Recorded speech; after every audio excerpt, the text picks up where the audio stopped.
একটা গ্রামে থাকত এক বড় ফর্সা খুবই সুন্দরী বিড়াল। তার নাম ছিল রূপা।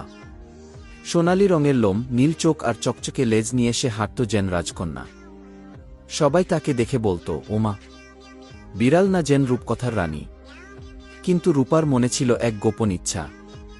সে প্রতিদিন বিকেলে গাছের নিচে বসে আকাশের দিকে তাকিয়ে বলত, এই আকাশে কত তারা, কত মেঘ, আমি যদি একদিন আকাশে উড়তে পারতাম।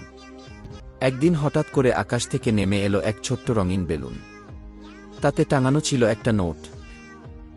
যে সত্যিকারের ভালো মন নিয়ে আকাশ দেখতে চায়, সে এই বেলুনে চড়লেই আকাশে যেতে পারবে কি।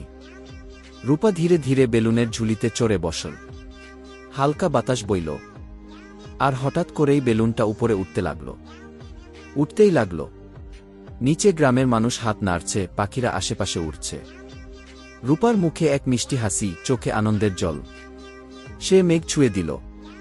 মেঘে ছিল এক মেঘপরী। সে বলল, তুমি খুবই মায়াবী রূপা। তুমি চাও বলে আজ আকাশও তোমার জন্য খুলে গেছে গি। রূপা তখন মেঘের মধ্যে ঘুরে বেড়াল, তারা গুনল, এক তারার পাশে ঘুমিয়েও পড়ল। তার লেজে জড়ানো ছিল এক টুকরো রংধনু। রাত হলে চাঁদ মামা নিজে এসে বললেন, তুমি তো এখন আকাশের অতিথি, চলো তোমায় এক কাপ তারার দুধ খাওয়াই।